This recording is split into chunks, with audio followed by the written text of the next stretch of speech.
नमस्कार दोस्तों, स्वागत है आपका हमारे चैनल पर एक बार फिर से। प्रीलिम बूस्टर के अंदर आज हम कुछ इंपॉर्टेंट जो न्यूज़ है वो लेके आए हैं। जैसे कि आप देख सकते हैं, रिसेंटली कल के ही दिन हमारे देश की जो राष्ट्रपति हैं द्रौपदी मुर्मू जी, उनके द्वारा विंध्यागिरी एक 6 स्टेल्थ फ्लाइट प्रोजेक्ट जो कि अंडर 17A प्रोजेक्ट के अंदर आता है, उसको लॉन्च किया गया। कहाँ पर? ये आपका वेस्ट बंगाल के अंदर किया गया, जहाँ पर वेस्ट बंगाल की चीफ मिनिस्टर ममता बनर्जी भी प्रेजेंट थी। वहीं पर हमारे देश की जो प्रधानमंत्री राष्ट्रपति हैं श्रीमती द्रौपदी मुर्मू, उनके द्वारा ये जो लॉन्च है वो किया गया।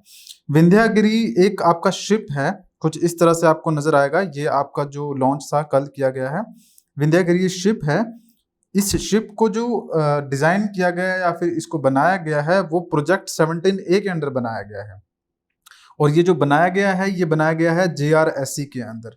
अब पहले हम समझ लेते हैं प्रोजेक्ट 17A क्या है। देखिए, 2019 के अंदर इंडियन नेवी के द्वारा ये प्रोजेक्ट 17A जो है वो स्टार्ट किया गया, जिसके अंदर इंडिया के अंदर कुछ ऐसे शिप्स बनाने हैं जो कि डिफेंस के लिए, भारत के लिए काफ़ी ज़्यादा इंपॉर्टेंट है और इनके अंदर कई तरह के इक्विपमेंट्स लगाए जाएंगे।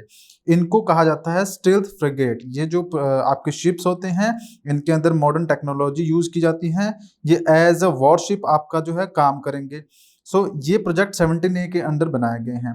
अब 2019 की ही मैं बात करूं तो उसमें एक नीलगिरी नाम का, जो आपका इससे पहले विंध्यागिरी से पहले एक आपका नीलगिरी था और उसके बाद उदयगिरी 2022 के अंदर ये दोनों लॉन्च किए गए थे। और अभी 2023 में अगर आप देखेंगे तो विंध्यागिरी लॉन्च किया गया है। अब अगर बात करें इसकी कंस्ट्रक्शन के बारे में, जो ये बनाया गया है वो किसके द्वारा बनाया गया है? GRSC के द्वारा बनाया गया है। ये GRSC आपका क्या है? Garden research ship builder and engineers limited.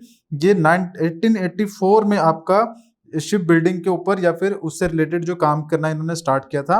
लेकिन गवर्नमेंट ऑफ इंडिया, पहले प्राइवेट हुआ करता था, लेकिन 1960 के बाद जो गवर्नमेंट ऑफ इंडिया है उन्होंने इसे टेक ओवर कर लिया और अभी ये एक PSU है, मतलब कि पब्लिक सेक्टर अंडरटेकिंग है।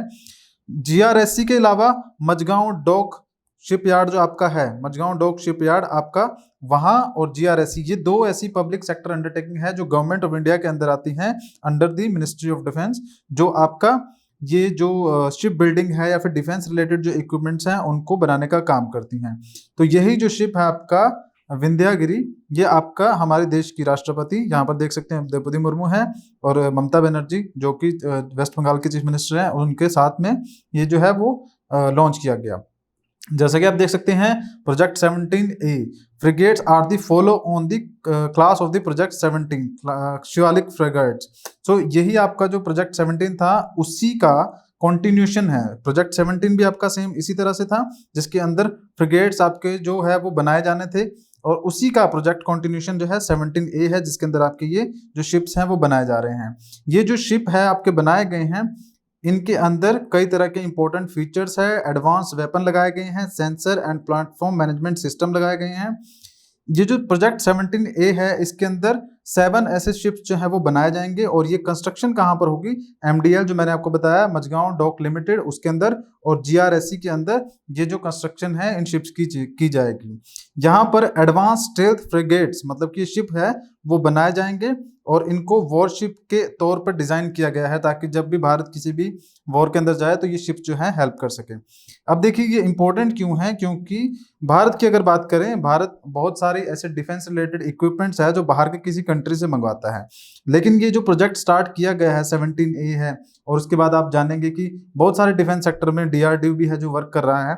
इससे होगा क्या कि ये इंडिया का इंडिजिनियस एक्सपर्टीज होगा, मतलब कि ये जो शिप बनाया गया है भारत के अंदर ही कंप्लीटली बनाया गया है, तो इंडिया के अंदर ये प्रमोट करेगा सेल्फ रिलायंस को और ये डिफेंस इंडस्ट्रियल बेस को भी स्ट्रॉन्ग बनाएगा कि इंडिया खुद ही बना रहा है और खुद अगर बनाएंगे तो जो एक्स्ट्रा पैसा हमें पे करना पड़ता है बाहर की कंट्री से मंगवाने के लिए वो नहीं करना पड़ेगा। तो सेल्फ रिलायंस होगा इंडिया और इंडस्ट्रियल बेस जो है इंडिया का वो भी स्ट्रॉन्ग होगा। तो ये आपके लिए एक इंपॉर्टेंट करंट अफेयर था, इसमें एग्जाम में आपसे पूछा जा सकता है। जैसे मैंने आपको बताया कि इससे पहले 2019 में आपका नीलगिरी जो है वो शिप आया था और उसके बाद 2022 के अंदर उदयगिरी नाम से आपका ये जो फ्रिगेट आया था, स्टील फ्रिगेट, इससे पहले देखने को मिला है और 2023 के अंदर विंध्यागिरी है। तो यहाँ से क्वेश्चन पूछे जा सकते हैं। नेक्स्ट आपकी बात करें जो प्रीलिम्स के लिए इंपॉर्टेंट टॉपिक हो सकता है वो है आपका NLC India limited, Neyveli limited corporation आपकी एक एंटिटी है, ये भी आपका पीएसयू ही है, मतलब सेंटर के अंदर आता है, ये सेंट्रल गवर्नमेंट के अंदर आता है पीएसयू। इनका काम क्या है, ये आपकी जो जितना भी माइनिंग है, इसमें अगर बात करें एनएलसी इंडिया, ये इंडिया के अंदर सेंट्रल गवर्नमेंट की ही पीएसयू है, जिसके फुल फॉर्म है Neyveli lignite corporation India limited. ये गवर्नमेंट ऑफ इंडिया की ही एक पीएसयू है, मतलब पब्लिक सेक्टर अंडरटेकिंग है, उन्हीं की ये डिपार्टमेंट के अंदर आती हैं। यहाँ पर ये मिनिस्ट्री ऑफ कोल के अंदर आते हैं।